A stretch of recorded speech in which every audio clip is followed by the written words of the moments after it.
Bonjour à tous les parieurs, j'espère que vous allez bien. On est ensemble dans cette vidéo pour pronostiquer les 9 matchs de Ligue 1 du week-end, donc de Monaco Paris Saint-Germain vendredi soir jusqu'au choc entre l'Olympique Lyonnais et le Racing Club de Lens dimanche à 20h45. Donc si vous appréciez le contenu pronostic, vous pouvez vous abonner à la chaîne, liker la vidéo et me dire dans les commentaires ce que vous avez pensé de mes pronostics. Ce que je vais faire dans cette vidéo, c'est que je vais vous donner le score que j'envisage pour chacune des rencontres accompagné de mon pronostic. Il n'y aura pas tous les matchs, je vais donner Lyon-Lens, le pronostic, le gros pronostic de Lyon-Lens en exclusivité dans mon canal Telegram. C'est d'ailleurs là-bas que vous allez pouvoir retrouver tous les jours mes pronostics, tous mes meilleurs tickets. On n'envoie que des grosses cotes entre 5 et 10, même 11-12. C'est les cotes qu'on a réussi à faire passer régulièrement. Donc fonce tout de suite dans la bio et en commentaire épinglé. Je vais accepter tout le monde. Le canal est totalement gratuit. Il y a plus de 58 000 parieurs qui sont déjà dedans, qui se régalent. Donc si tu n'en fais pas encore partie, fonce directement pour nous rejoindre. On va commencer cette vidéo avec l'AS Monaco qui va affronter le Paris Saint-Germain. Contexte, le Paris Saint-Germain affronte la Real Sociedad à l'extérieur la semaine passée. Contexte également, Mbappé est sorti pour la première fois la semaine dernière contre Rennes à domicile alors que le club a été mené 1-0. Donc dans une situation où Paris devait absolument revenir, Mbappé est sorti à la 65e. Ramos est rentré, Ramos a égalisé. Attention, il est en train de se passer des choses du côté du Paris Saint-Germain,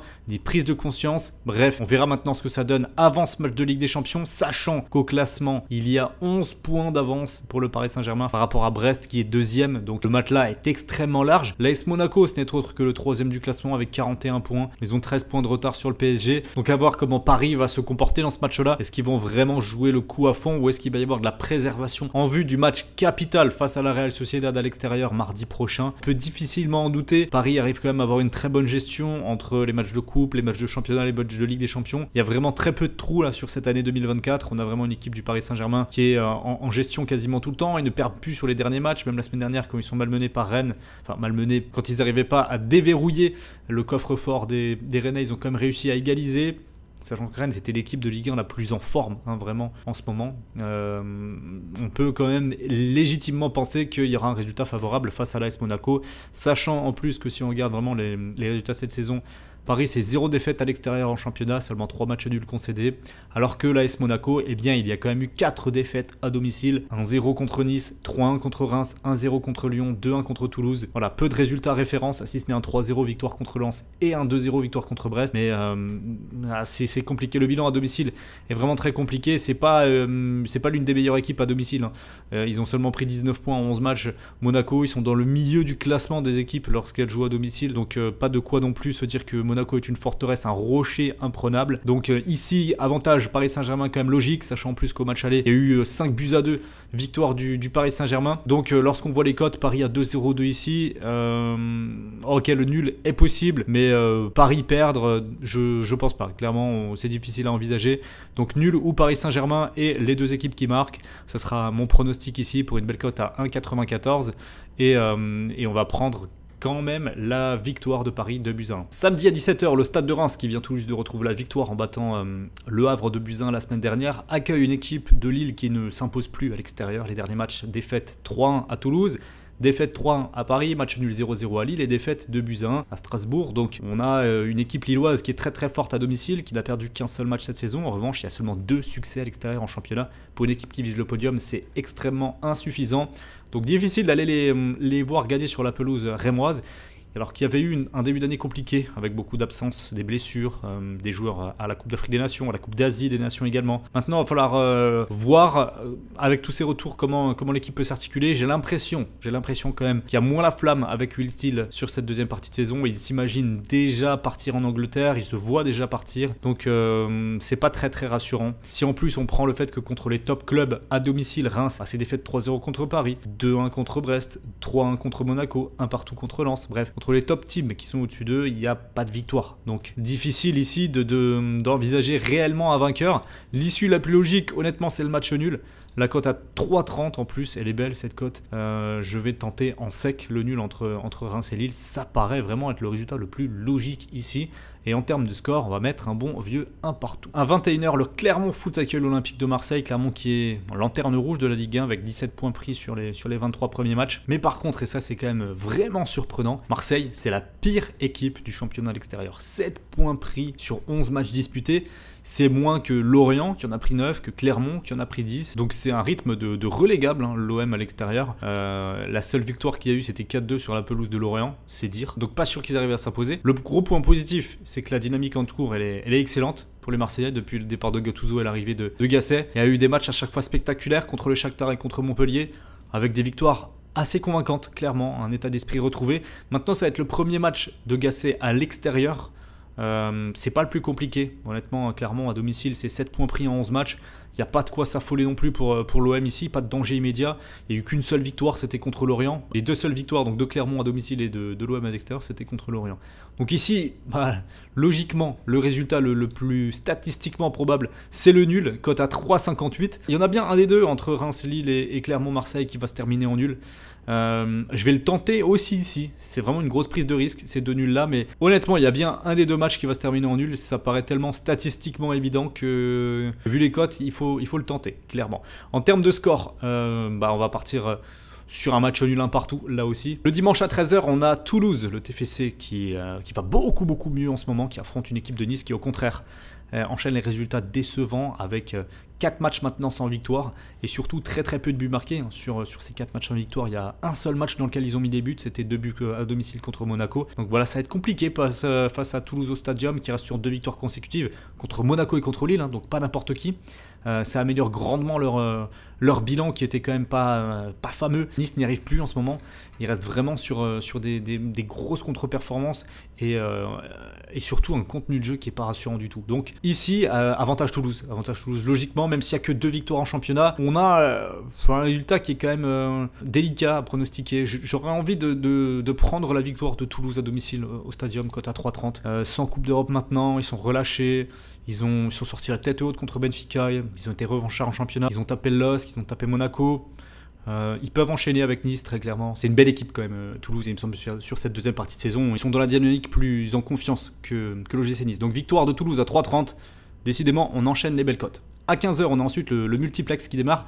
Et la première rencontre qui va m'intéresser, c'est le FC Nantes face à Metz. Nantes a le sourire en ce moment grâce à ses matchs à l'extérieur. Sur les 3 derniers, ils n'ont pas connu la défaite. Et même sur les 2 derniers, ils ont gagné. Ils ont gagné à Toulouse et à Lorient, donc des candidats directs pour le maintien. Maintenant, ils accueillent Metz, qui est avant-dernier du classement.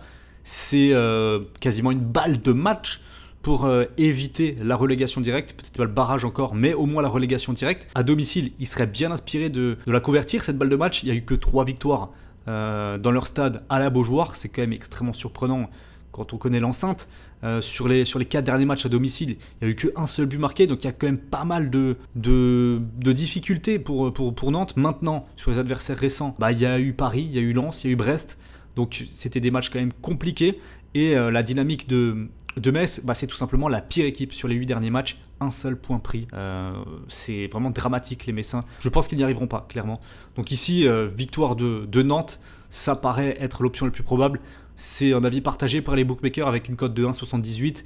Et en termes de score, ici, je vais partir sur une victoire de Buzyn. Toujours à 15h, on a le MHSC qui affronte le Racing Club de Strasbourg. Alors là, on a un match extrêmement important au classement entre une équipe de Montpellier qui a 22 points et les Strasbourgeois qui en ont 25. 3 points par ces deux formations. Là, c'est clairement un duel pour la place de barragiste. Cette place occupée actuellement par Lorient, mais qui a 22 points. Elle fait peur à toutes ces équipes qui ont 26, 25, 24, 22 points. Donc clairement, l'affrontement là, il va être extrêmement tendu. Très crispant cette rencontre, sachant que Strasbourg a gagné que 2 matchs à l'extérieur, mais c'était contre des relégables, Metz 1-0 et Lorient de Buzyn, mais que de l'autre côté, Montpellier n'a gagné que 2 matchs à domicile, 3-0 contre Toulouse et 3-0 contre Metz. Alors ils n'en ont pas perdu beaucoup, ils ont perdu que 3 fois, mais il y a énormément de matchs nuls. Donc ici, clairement, ça n'arrangerait pas Montpellier de faire le nul, ça arrangerait plutôt Strasbourg, mais ça semble être presque l'option la plus probable. Strasbourg est capable de très bien défendre à l'extérieur, ils l'ont montré à Lyon en Coupe de France avec une nouvelle défense à 5. Ici, honnêtement, ça sent le 0-0. Je vais le tenter, 0-0 entre Montpellier et Strasbourg, ça sera le score et donc le pronostic, le nul en sec à 3,37. Je me sens inspiré sur des grosses cotes, on va voir si ça va être payant ce week-end. On enchaîne avec Brest contre Le Havre, le dernier match de ce multiplex. Les Havrais qui sont vraiment dans le dur, attention, ils sont en train de chuter au classement, ils avaient réalisé une très bonne partie de saison, une très bonne première partie de saison, mais là c'est beaucoup plus compliqué, 3 défaites de suite.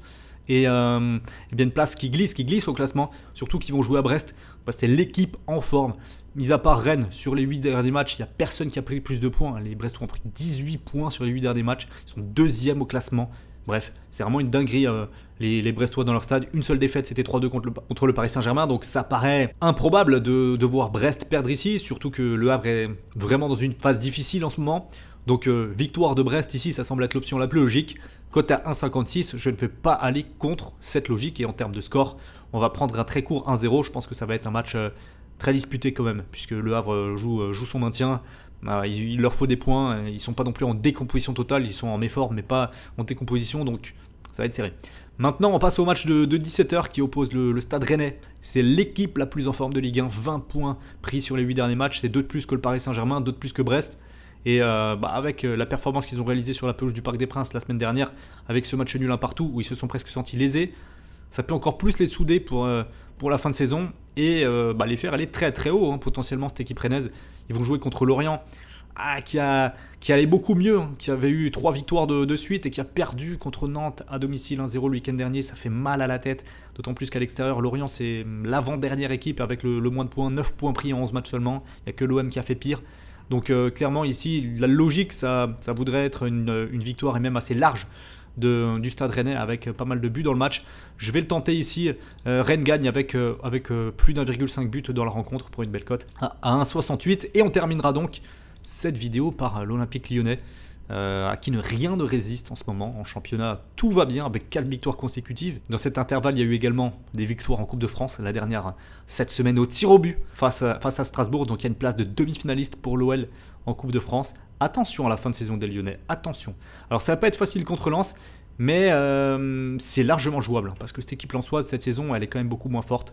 À l'extérieur, il y a 4 victoires, mais c'était globalement contre des équipes de la deuxième partie du classement. Alors Lyon en fait partie, mais sur la dynamique récente, Lyon c'est bel et bien une équipe de haut de tableau, vraiment, vu la qualité du jeu qui est proposé, vu les individualités, vu les noms, vu le 11, bref. Lyon a une vraie équipe, donc avantage olympique lyonnais sur la dynamique quand même, d'autant plus qu'il y a 2 matchs sans victoire maintenant pour le Racing Club de Lens. Donc avantage Lyon, mais avec ce match en semaine dans les pattes face à Strasbourg, ici j'ai une grosse idée de ce qui va pouvoir se prédire avec une très grosse cote. Donc je vais la partager directement dans mon canal Telegram. Pour tous ceux qui veulent rejoindre, c'est extrêmement simple. Le lien est en bio et en commentaire épinglé. Vous pouvez me rejoindre dès maintenant, c'est totalement gratuit. Je vous accepte et vous allez pouvoir encaisser avec nous. Allez, je vous souhaite un très bon week-end. N'hésitez pas également à aller checker l'ensemble des autres vidéos de la chaîne. Il y a encore des pronostics pour ce week-end, notamment en Première Ligue. Et moi je vous dis à très vite pour la Champions League. Ciao.